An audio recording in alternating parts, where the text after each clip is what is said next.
All right, we're going to give it another shot because it said my live stream just unexpectedly shut down. So let's try this again. We're going to bring Josh on. We're going to bring Sharon on. Hey guys, can you hear me okay? Yeah, perfectly. Awesome. Yeah, I don't know what happened. The live stream just decided to go for and shut down on me, so I had to restart it, but we're back. Greetings from the Delta Sky Lounge in Dallas, Fort Worth. Well, at least you're not on a So bull anymore. I'm not in a bull, yes, and we will talk about that. So I spent a couple of days on a bull, virtually speaking, thanks to my friends at OpenAI and Sora. So we're going to talk about that for sure. So, how are you guys doing? I'm doing great. I did a session today with some bankers, and they were wonderful because technology failed me.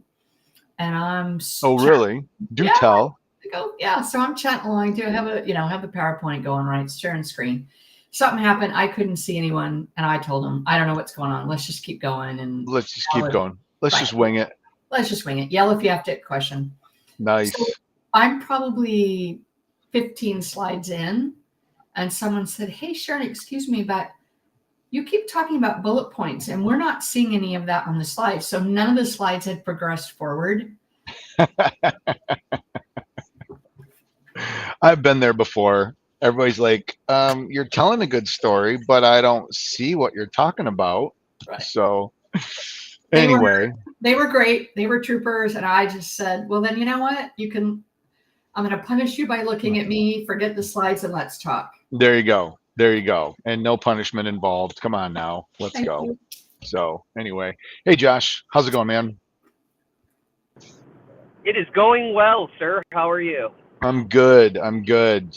So, glad that you are able to join us on your commute home. I know that's a typical thing for our happy hours. So, we get you for at least a half an hour ish, if not maybe a little more. So, looking forward to catching up with you and hearing what's on your mind. So before we officially jump into it, I know there's a few other people that I think we're going to join the live stream today. I just want to cover just a couple of little minor housekeeping items. So those of you that are joining a little later, I am coming to you from Dallas Fort Worth, so I'm going to apologize in advance for any sort of background noise. I've got my Plantronics 5200 amazing noise cancellation headphone in, but if it doesn't do the job, at least we were able to go live. And thanks to modern technology, we can do it from pretty much anywhere.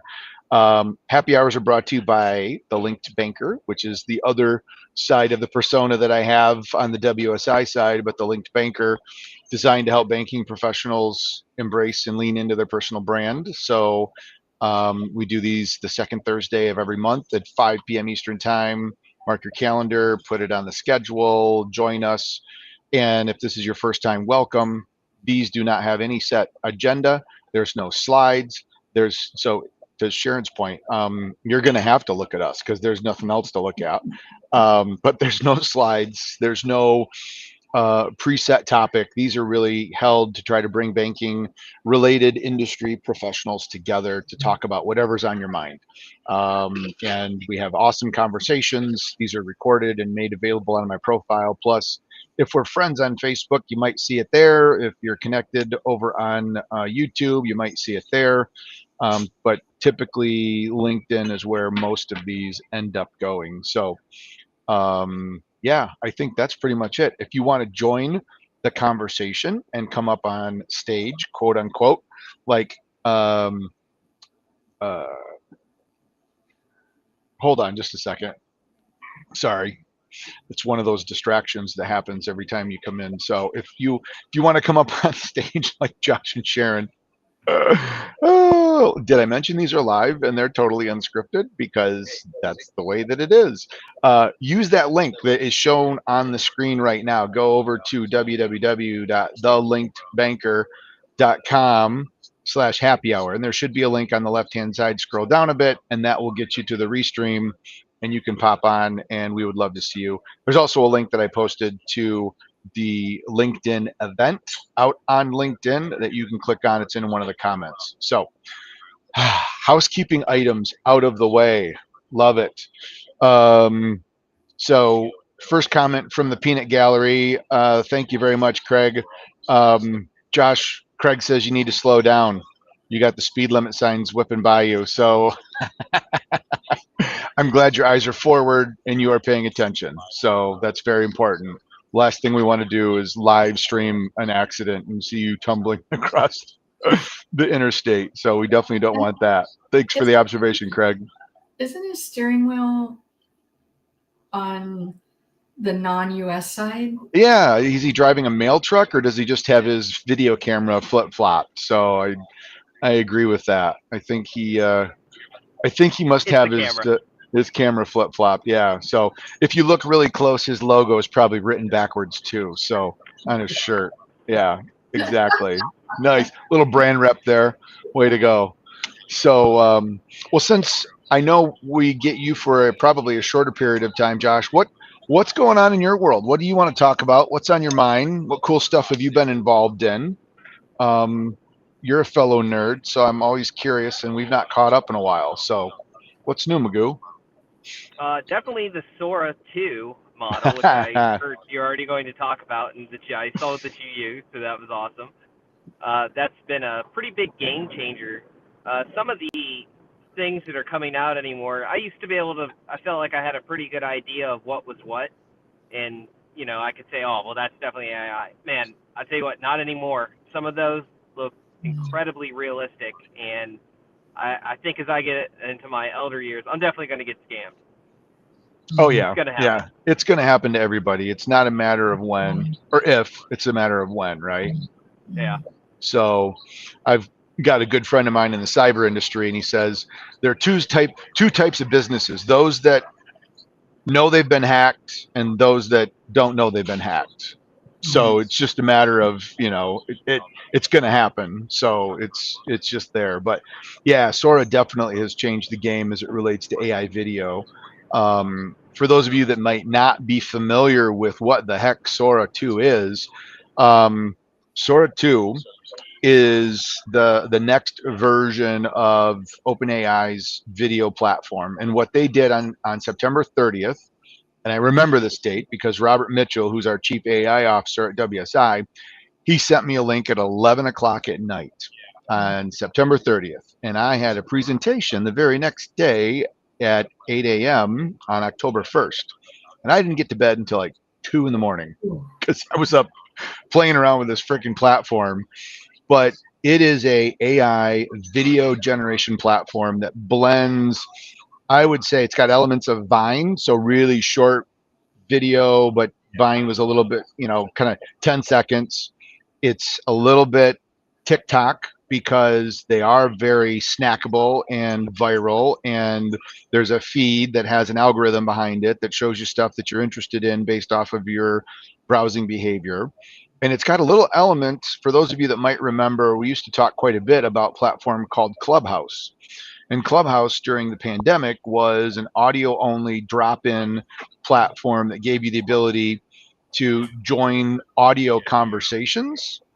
And those audio conversations were, they could go on pretty much forever.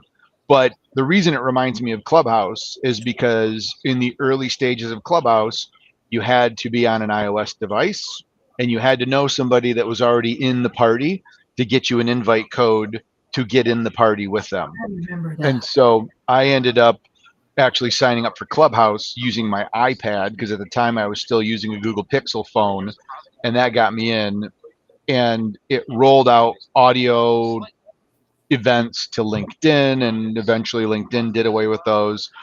But I think this is a sign of things to come. It's a trend that I'm sure other social networks will R&D, which means rip off and duplicate. But getting in the middle of it early on is definitely a fun experiment. And I've been playing around quite a bit here in Dallas, putting myself on Longhorn steers, riding down the freeway, roaming around the classroom. I got Macho Man Randy Savage to give me a PSA on our website, bank website capabilities, which everybody thinks is freaking hilarious.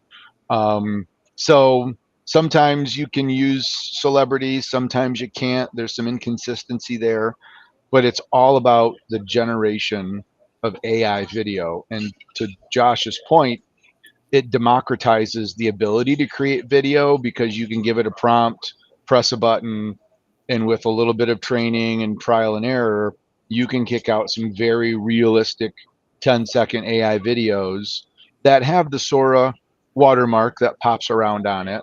But if you didn't see that, there's a lot of videos that you would swear were actually real. It's pretty crazy. I don't know, Josh, if you've got any other insights around Sora or anything else that I've left off, but have you been playing around with it much yourself personally? Yeah, I've played around quite a bit with it. We have a big meeting coming up on Columbus Day, actually, kind of like an all hands that my credit union does, just to let everybody know what's going on and get together. And we've got quite a few fun videos planned. So Yeah, I bet. I bet. the other So, thing that we used a lot was the Suno song generator. They just came out yep. with version 5 on that, and I'll tell you what, that is pretty incredible too, with the songs that you can make and the prompts that you can give that now and what it can come up with and how quickly it can make the song and you can edit it. I mean, it's impressive. We actually made a theme song for the credit union, put it on our hold music now. We had somebody Oh, the other really? day ask to be put back Wow. on hold because they like the song so much. And did you generate that with Sora or Yep. with Suno? All these S Sora. apps now. No, no, Yeah, not Suno. Yeah, Suno. Gosh, Suno. Yep. I got you're you right. confused now. I got you doing it. Yeah. Yeah. After, so the reason I'm in Dallas is I'm out here for the independent community bankers. We did their marketing seminar this week, and it's the first time they've actually offered up a certification part of that. And one of the things I did at the very end was hopped into Suno, right? Yeah, Suno. Now you got me double Suno, and wrote a song with a Texas country style and a little hoedown feel, and everybody loved it. It was pretty amazing. And there are still people that don't know about all these little fringe, cool little apps. So when you pull those out of your back pocket, you can still wow some people, which is kind of fun. So it's cool. Hey, Coleman, didn't get a chance to say hello to you. Welcome to the party, my friend. That's all right. I was asking you earlier if that was a real steer you were on, so I appreciate the clarification. I am the victim today of the government shutdown because my flight through Dallas got canceled this morning. So Oh, did it really? yes. So good luck getting back to Michigan. Yeah, I have my flight is supposed to board at 6:10 Central Time, and it's 4:13 here. So I Yeah. had a little snafu on my calendar looking at Central versus Eastern, and thought I was only going to be able to be on this for a short half an hour, and then have to hightail it to the gate. I'm hoping I still have to hightail it to the gate, and my flight hasn't been canceled. So we'll see. Maybe I'm spending another night on a steer in Dallas. Who knows? Well, I was on the way to the airport at 3:45 in the morning, and at 4 o'clock I got the text message from Southwest. No, man, that's Thank you very crazy. much. Yeah. So, speaking of cybersecurity friends, my celebrity from Good Morning America, Mr. Scott Augenbaum, former FBI agent, as we're talking about AI generated video, that is exactly where I want to go on this is imagine what cyber criminals can do with this AI generated video. Granted, it's 10 seconds, kind of choppy, kind of funny, but you now have definitely tools in the hands of bad guys, which up the game. And I think one of the, I guess, I don't want to say only lines of defense here, but a really important line of defense, and I've been beating this drum anytime I get in front of community bankers, is you need to have some sort of an education and awareness program for your customers, for your community, much like when I was beating the drum on what the real risks and threats were regarding Y2K, but what really wasn't a risk or a threat, and the questions people should be asking. This takes that whole issue to the next level. And I know Scott goes around to banks and organizations and companies and speaks to their employees and hosts events to have companies bring in their customers, and he's got a book, and I would strongly encourage anyone out there to plug into all the great content that Scott's doing. And he'll laugh when I say this, and I so wish you were on video right now, Scott, but I'm going to say anything that you see on Scott's LinkedIn that you're like, wow, this is really impressive. I can't believe an FBI agent is doing such a good job at LinkedIn. I'm going to take full credit because I'm the one that we met at a technology conference years ago when he was still with the FBI, and I was there to talk about why banks should be thinking about social media. And he was there to say, I will never be on LinkedIn and you should not use social media. And now that he's retired, the dude has more followers and connections on LinkedIn than I do. He's putting me to shame. So the student has become the master, but he is preaching so many amazing tips and suggestions as it relates to cyber awareness and a cyber secure mindset. Really, in all seriousness, Scott's a great resource to plug into, and he's doing an awesome job beating that cybersecurity drum. So, Scott, thank you very much for that comment. And it's a good reminder that our customers need to be aware that this stuff is not real and question everything. And how do you even know what's real and what's not, or just validate the message? One of the things that was an interesting comment that was made this week as we were all together, we had 36 bankers from 20 states joining us in Dallas at the Embassy Suites in Grapevine, is how great it was to be together and to be in person, like literally in person, and the opportunities for going out for dinner and grabbing drinks and eating breakfast together, and in between the break time sharing ideas and thoughts and swapping good old fashioned paper business cards. The world of technology and online, and here I'm saying this while we're doing a live session on technology where none of us are in the same room, but I think some of those opportunities to bring your customers and your community together in person are going to be one of the ways to be able to combat some of this AI generated fraud and to build relationships, because it's going to be really, really hard when everybody can create an amazing profile and create amazing content and do amazing videos, but the genuineness of the real human. And Sharon and I spent a week together out in Seattle at the Pacific Coast Banking School, and that was awesome. And that just solidifies those relationships so much more when you can be actually in person with someone. I think those are going to be a lot more important. So, absolutely. Scott has shared. Um, There we go. Do not pay is I'll bill Eric. Thank you very much. I appreciate that, Scott. So we've got a little note there for Scott to be able to share his audio book, and certainly a great resource. We'll make sure that gets posted out to the thread. So so good stuff. So Sharon, I'm going to go back to you because you kind of said a little stuff, and then we switched over to Josh and did some intros. You were talking about doing a live event and technology not doing so well, and then just kind of had to roll with the punches and share your ideas and your thoughts.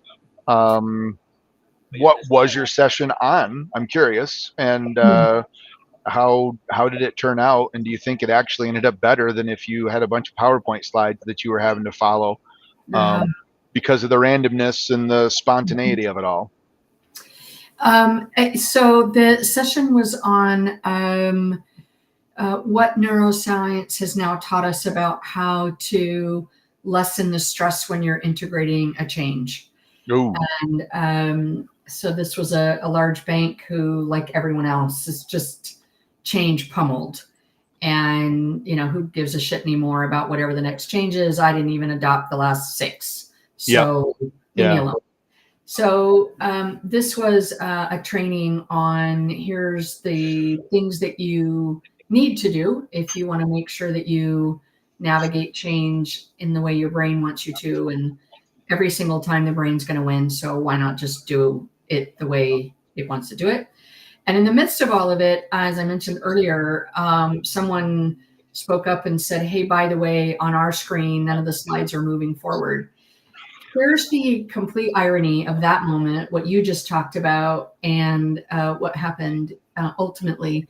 I attended a workshop this morning where a scientist was talking about what has been learned around what happens when we have or don't have actual human connection. Sitting around a table in Dallas with some bankers. And the value of this, they talked all about what it does for us. Oh yeah. So fortunately, it wasn't a, get off all things and go only be, nature human.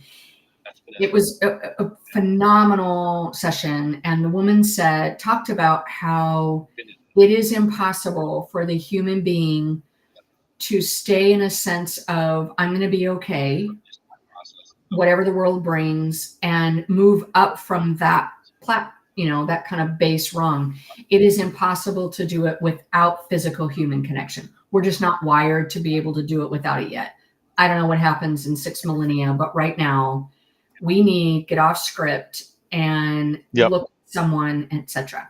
So fast forward into the moment where technology said, no one sees you flipping through slides, but you, Sharon. And I'm talking about change and what to do about it. And I thought, look, here's the moment, and metaphorically rip up the PowerPoint and say, why don't we just talk? Yeah. I know things about how to navigate change, and things about why it's hard. Let's put those two things together. That's awesome.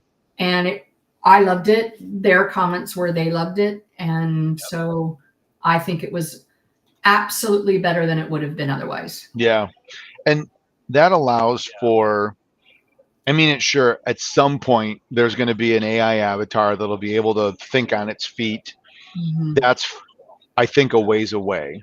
Yeah. But that's where I think these types of conversations, and that's why I love these happy hours. These are not scripted. I have no idea who's going to show up, what you want to talk about, and then when you talk about it, what you're going to say about it, and what I'm going to think about it. So it's that human in the moment where you now have the opportunity to be vulnerable. You trip on your tongue, you say the wrong thing. AI tends to be a little bit more structured, and you can write out a script and it says the right. That's not how we are. That's why hallucinations exist, because AI is learned from us, and we make stuff up and we bullshit and we sometimes get it wrong. And that's where these are so much more, I think, valuable, because you've got the genuineness. And I know there's a lot of people that may not be as comfortable in their skin or on their topics, that in a failure of technology like that probably would freeze and be deer in headlights. Sure. And that, I think, is another element that we're starting to do more talking about. Is in some instances, when a new technology enters the playing field, it's the young folks, because they have exposure and they're familiar with technology. They learn new things faster.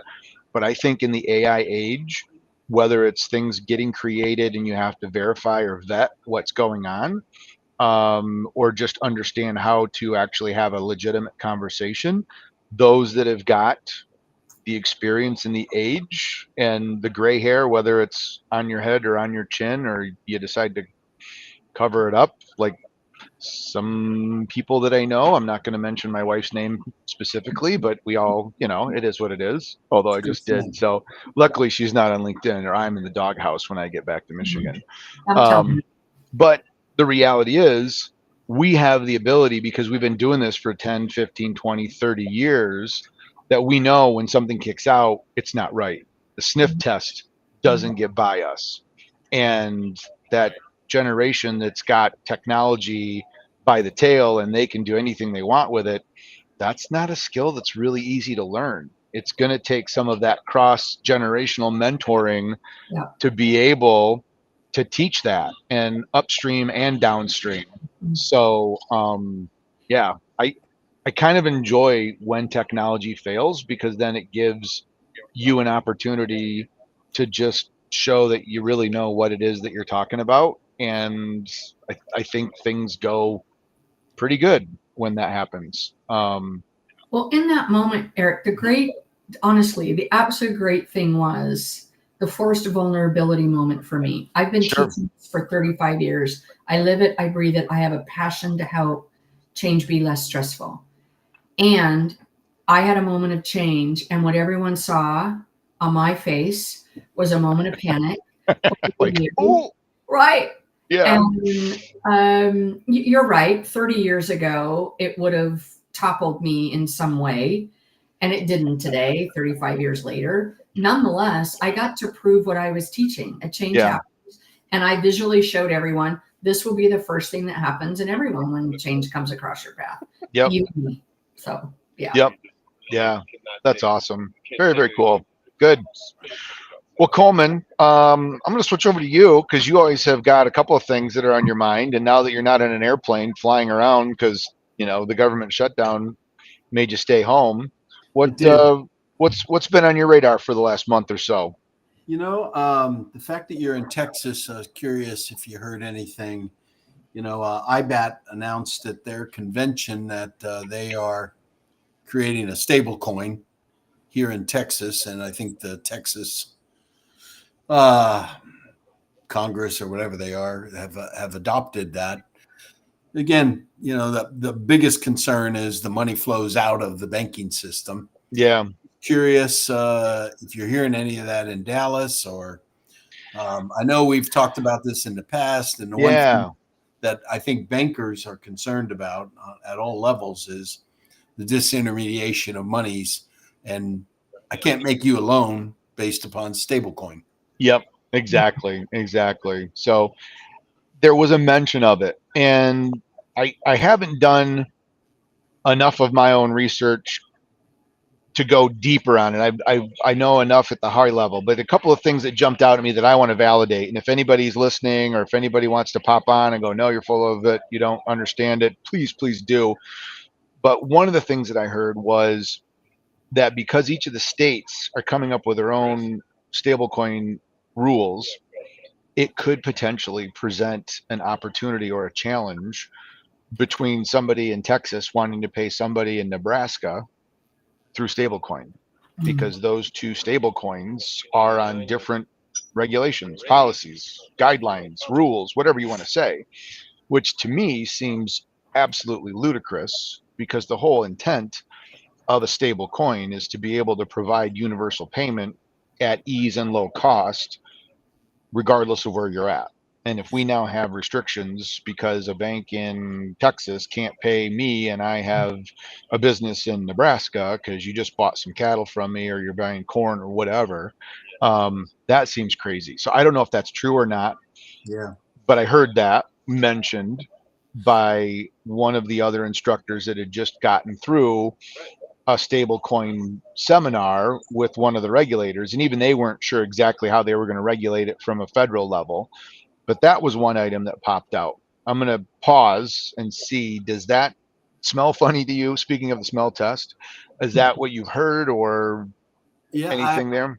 I have heard that, and it reminds me when I used to teach the ABA course, the Introduction to Banking, and talked about the establishment of the Federal Reserve and the Federal Reserve note, right? Yeah. Because prior to that, banks issued their own notes, right? Yes. If you think about it from there, in fact, if you have one, it's worth more than it was back in the day. It's a collector's item. Right. So it concerns me from a standpoint of, again, disintermediation. Yeah. But it also concerns me the fact that, Texas is pretty bold with things. I've learned that living here 12 years now. No. Yeah. Yeah. So, although they do have other crazy rules. I mean, you can walk around with a gun strapped to your hip. God forbid you get high in this state, right? Not that I'm advocating that. I'm just there. You go. That in case you had any ideas, Eric, coming from Michigan. No comment. Yeah. So, and I think the fact that IBAT wants to take a lead on that tells me that people are leaning into it. Yeah. We understand how they're leaning into it. Yeah. The principles of banking. Yep. Well, and the other comment that was made this week that, again, I have no validation. All I am saying is this is what I heard, is it was for the first time positioned that a bank issuing a stable coin would somehow have an equal amount of regular money in the bank to back that up, which was more of a statement that from a liquidity and a lending capacity perspective, that wouldn't be as big of an issue. And I had not heard that before. And even to the extent that when the transactions took place, there's going to be a fraction of value that's going to be given up as part of that. Instead of like paying $1 for an ACH, it'll be 15 cents, or a wire transfer instead of $35, it'll, and the bank would get a piece of that, nowhere near what they would get previously, and certainly not even close to interchange income on a debit card transaction if you choose credit. But that was also something new to me that I hadn't heard, that there was going to be an offsetting ledger balance cash account that would be there to back up the actual stable coin.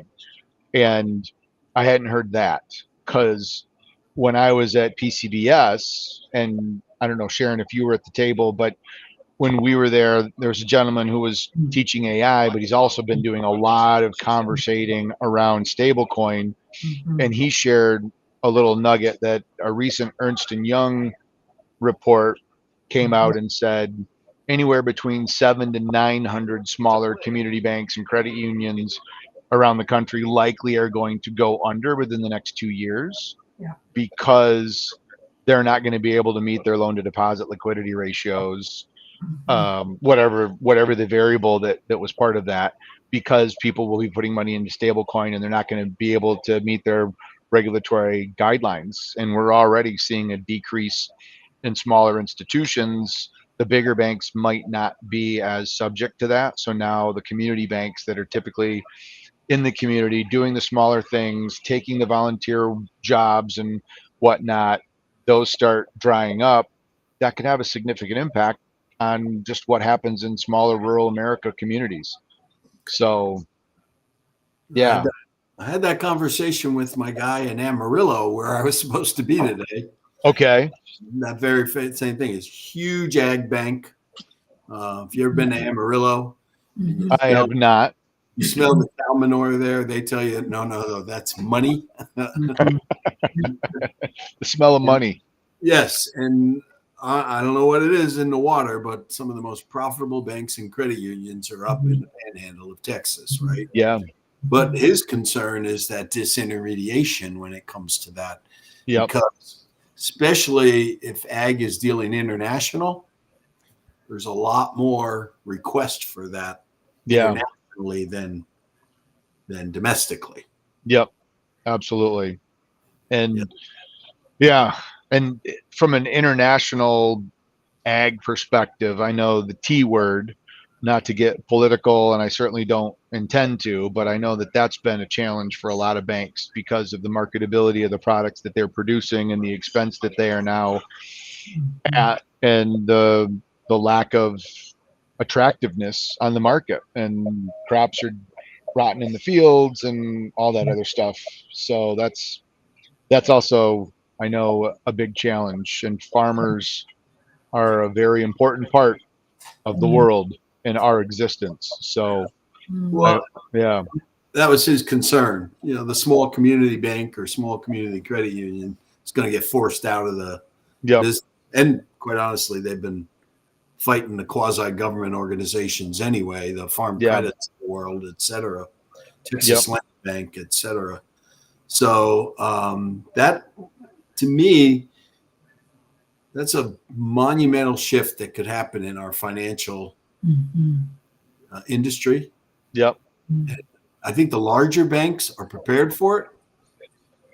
I think if you're in that, 5 billion and under, you better figure it out. Yeah. Yeah.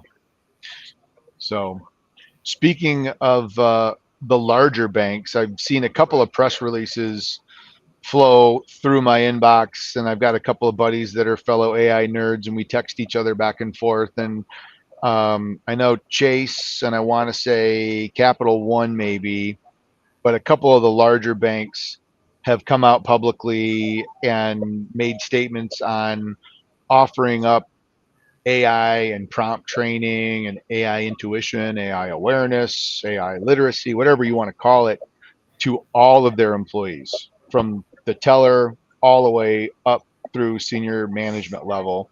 And they're starting to realize that, you know, they are going to need to get their people upskilled. And Accenture came out with a notice that they let, I think it was like 4,000 people go. But as you read through the press release on that, it was a number of kind of getting ready to retire, not interested in this next wave of technology. It wasn't like a Salesforce where we've replaced 4,000 agents with AI bots. Well, they still have 5,000 human agents, so it's not like they're hurting for people, but it was just more of an attrition as opposed to a replacement. And then they're just not going to need to bring people in that don't need that. So further pressure on that smaller community institution to not only pay attention to stablecoin and all the other stuff that we're talking about, but how do you get your staff prepared for this evolving technology AI tidal wave so that they can use the tools to stay relevant and whatnot. So yeah. So I don't know if that sparks a thought with any of you, or what sort of training. I know, Josh, you're probably, of the other three in the room, the one that's in an organization with lots of employees. Is this something that's hit your radar from a credit union perspective? And are you going around to staff and getting them exposed, or maybe share a little bit of that journey? Sure. So as far as stablecoin goes, just to kind of start there, we've had from some pretty in-depth discussions already. The Genius Act passed here in Ohio, and that enabled us to mint our own coin if we wanted, and we kind of looked and thought about it, and Yep. kind of just it's there. We're aware of it, but we're not pursuing it just yet. I think there's only one that I know of, and that was like a month ago, so it's probably higher now. One credit union that had looked to mint their own coin and was moving forward with it. Bankside, I'm not sure. And as far as AI training goes, that is something that we are constantly talking about, especially me. I'm being kind of loud about it because Yeah. I know the Shocker. capabilities. Yeah. I think, too, to the cyber criminality standpoint, too, think of how easy a bin attack is going to be if an algorithm can be figured out for how you're issuing your plastics, and you have providers out there like Walmart who don't require the code on the back or the expiration date or a zip code or anything, and they're just taking Yep. the card number and running it, and for convenience for their customer, which makes sense, but at the end of the day, it's going to burn financial institutions. Yep. All that stuff's going to come that much easier or quicker because you're going to have this large language model in the background that's 10 times smarter than the criminal figuring out the code. Yeah. Yep. I totally agree. Totally agree. You know, Eric, one of the benefits, I think, minor, I'll admit, but one of the benefits of training for everyone in banking. Yep. I'm thinking through this whole conversation in various moments, I thought about my father-in-law. He's 87 and very vibrant, wonderful life. And I love what Scott's doing because I know that my father-in-law, if he's told by the folks at his bank, who of course he's known for a long time, and he's been with that bank forever, if they tell him something that it is a scam or isn't, or whatever they tell him, that's gold information for him, pardon the pun, but it's truth for him. And so when he's confused about something around AI or whatever it is, if it has any intersection with his money and he goes down to the local branch, he won't phone, he'll walk down Yep. and he goes and talks to them. If they're trained and aware and understand things about AI, presumably will be far beyond what he knows now or will ever know. Yeah. Their ability to help him is massive. We're not there to help him.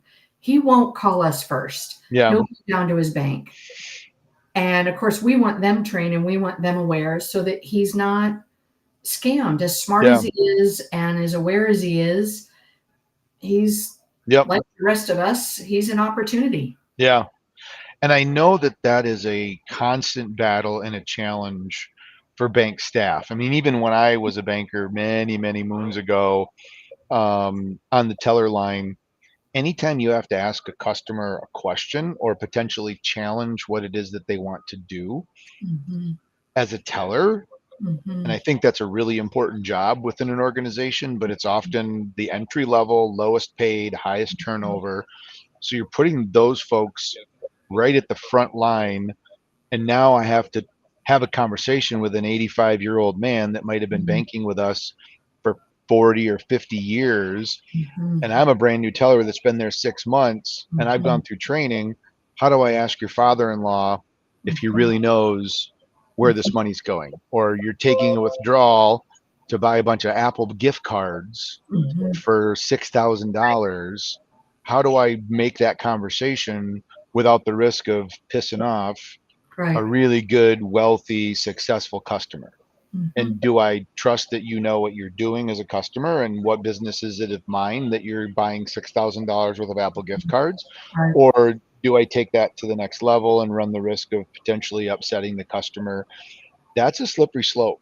And Mm-hmm. it's a conversation we need to have because not everybody is as appreciative as maybe your father in law is. Mm-hmm. They are told by the scammers, Right. don't talk to your bank. They're going to try to keep you from doing this. Right. It's the man holding you down. So they Mm-hmm. brainwash them Mm-hmm. and you get resistance and people get upset. And it could be an online scam Mm-hmm. with AI or it could be a family member even. But Right. elder abuse is a huge deal. But this Mm-hmm. AI thing, whether it's voice or video or a combination thereof, is just going to make this even worse.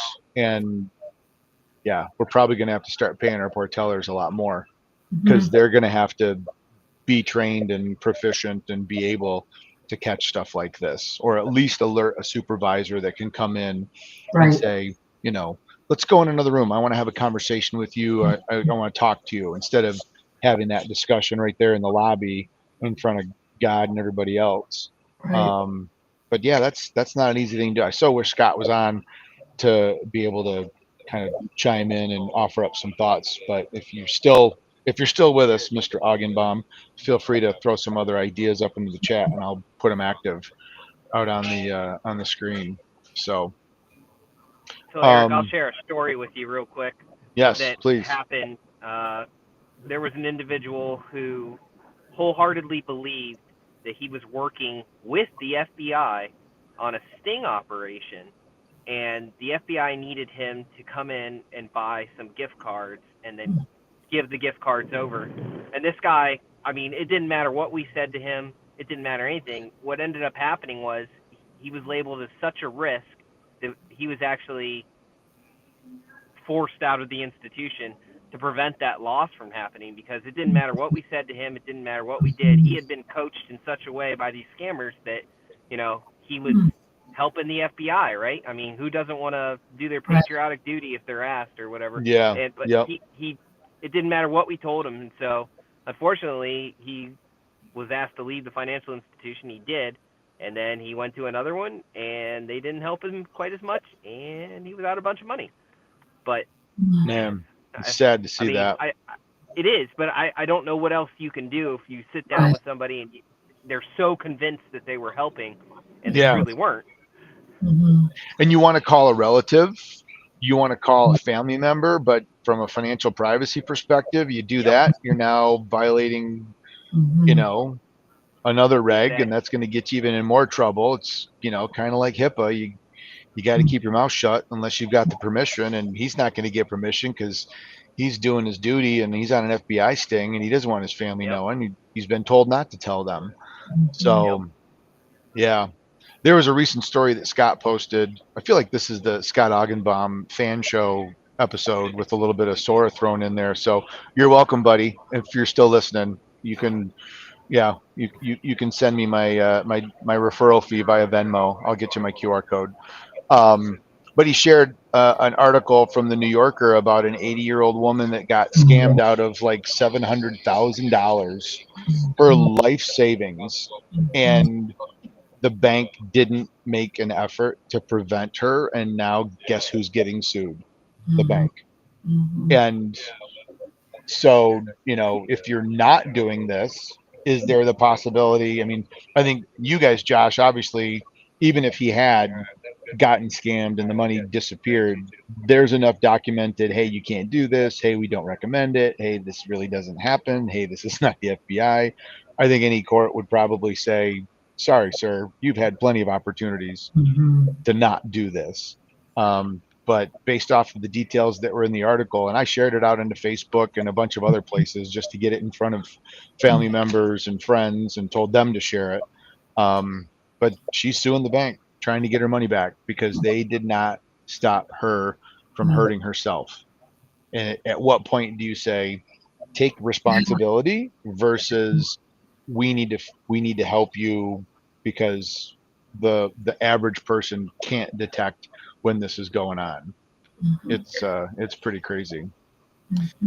She'll probably prevail. Probably will. Look at all the people who sued the tobacco companies. Yeah. Even though the warning was right there. Yep. Absolutely. Yeah. And the classic McDonald's hot coffee. We've seen it all. We've seen it all. So the warning on the bourbon bottle. Oh, that's a different story. You just look. You know how you fix that, Coleman? Yes. You just turn the bottle around. Yeah, I do know that. Yeah, you just turn the bottle. You're good. You're good. So, yeah, I don't know. Yeah, Coleman, you're in with a lot of banks, and you talk to a lot of executives. I know elder abuse and elder scams have always been a thing. See you, Josh. Have always been a thing. But are you getting a sense from a senior management perspective that they're starting to pay a little bit more attention to this? Is it on the radar screen more? What's your pulse? Yeah, it's definitely on the radar screen more, but a lot of the way it's happening now is these fraudulent checks. Yeah, that are coming through. The fraudulent check scams. In fact, I was even talking to a guy from the Fed Reserve at the Ohio Bankers Convention, and he said that has increased like 100-fold. It was ridiculous the amount that it has increased because if your customer walks into the bank and tries to take out a big amount of cash, that's very different than he gets a wire that he sends out that seems normal because he deposited his cashier check a few days before. Yeah. And that is where it seems like the level of fraud has picked up dramatically. Coleman, I don't know about that. Can you tell me someone goes in with the cashier's check, puts it in their account. Correct. You're going to wire the money out, but the cashier's check, I'm assuming, was a bogus. Yes. Okay. They don't know the cashier's check is bogus, and I don't know. Eric can probably tell you. Reg CC says cashier's check is immediately available. Yeah, you think? Yep, it should have been issued with guaranteed, committed funds. It's like a money order. You shouldn't have to or need to, but. Now, I think Reg CC was around way before they had the ability to create. It's like every other reg. It's when we were shipping checks by plane. Yeah, exactly. So yeah, it's crazy. And so then by the time the check makes it back through the system, the money's gone. The bad guys skedaddled, and your customer didn't have the money to cover. Nope.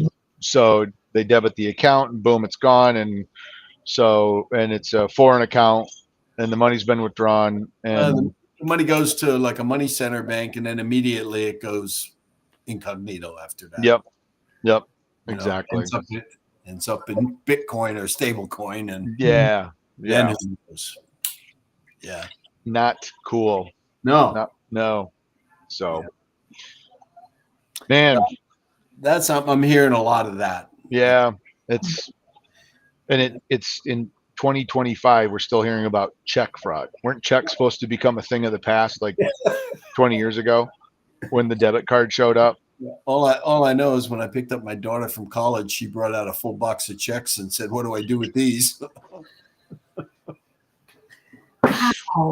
Well, I found an old box of my checks back when I went to college, and every other one was to Pizza Sam's. So I, that tells you what my college diet consisted of.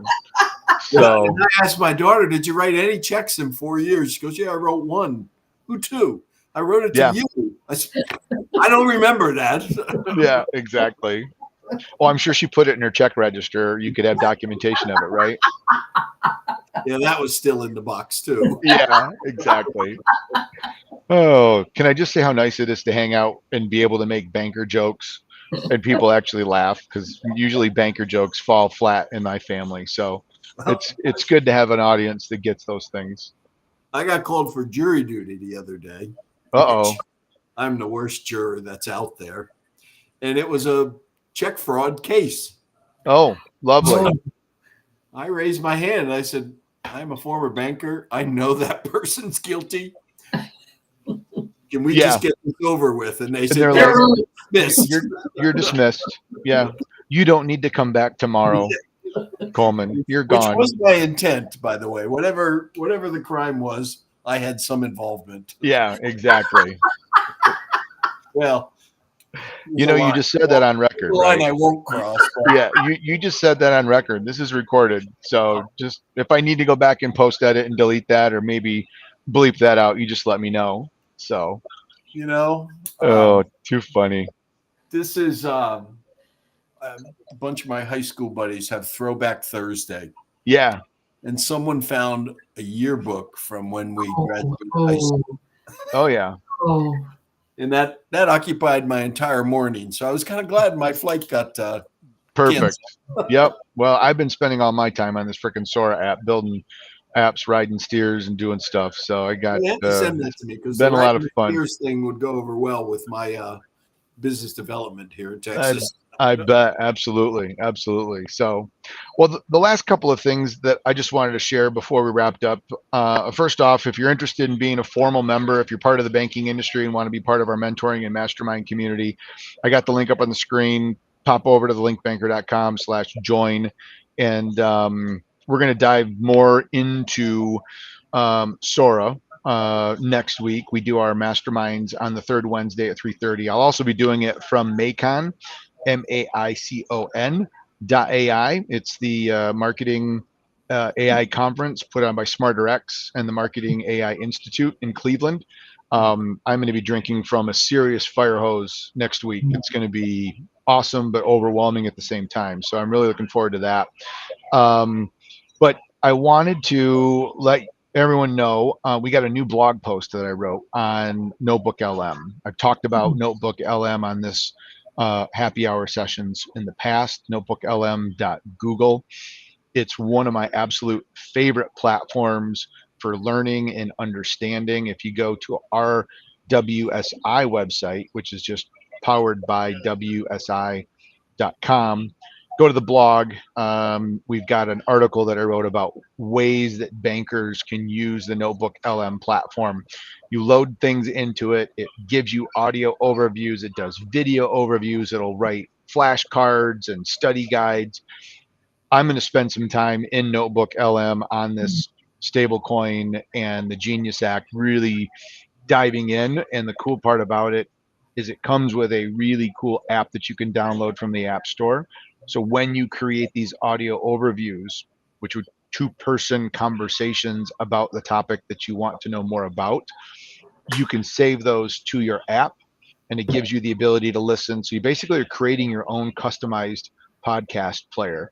It's Wow. absolutely mind blowing and one of my favorite things to do because knowledge is power in today's day and age. And we have to keep the axe sharp if we're going to be cutting down all these trees. And Notebook LM is definitely the way to do it. So plug into that if you're not playing with Notebook LM. Very, very big fan of that. And then the other app that I want to encourage you guys to check out is an app called Hux. It's spelled Huxe. And it's black with dots around it. And what I love about this app is you log in, you authenticate your email and your calendar and give it your preferences of what you want. and in the morning or whenever, you can click on the play button and it acknowledges you and it gives you a recap or like a future thinking, like, here's what your day looks like, here's what you got on your calendar, here's some emails that have come in. It's almost like having a personal assistant that you show up to the office and you've got your own dossier of what's going on today, who you need to talk to, what news has hit the stream about topics that you're interested in. And it is also a very podcasty feel, and been really enjoying that. I've been playing with that now for the last week. It was private beta. I got on the list, didn't get in, and then they just released it in public beta. So there's no cost for it. So you can get in and play with it. And I'm sure their whole model is to get you addicted to it, and then it's another $20 a month, I'm sure. What's one more $20 charge on my credit card? Just hop on the pile of everything else.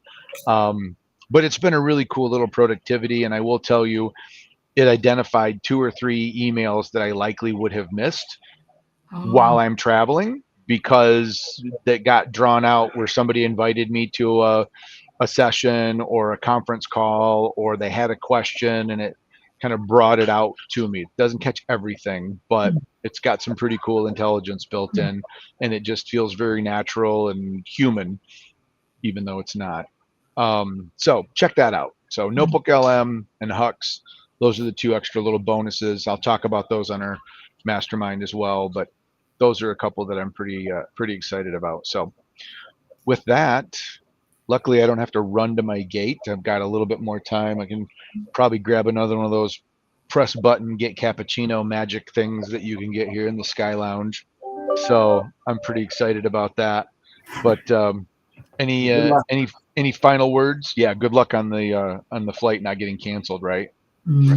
Yeah, I was gonna say any final words, but maybe that was your final word, Coleman. It's like good luck. Yeah, I'm wishing you good luck, Coleman. yeah. It was bad today. Oh man. So, well, it's good to see you too. And Josh, I know you've already signed off, but I'll leave it on the recording. Appreciate you showing up as always, sharing your ideas and thoughts. And Craig and Scott, thanks for commenting and offering up your 2 cents in the chat as well. So, and thanks to everybody else that watched live. We'll be back next month on the second Thursday at 5 p.m. Eastern time for the LinkedBanker Happy Hour. Until then, we'll see you online and in all parts in between, and maybe at an event or a conference down the road. You never know. So take care, everybody. We'll see you later. Thanks. Bye, guys.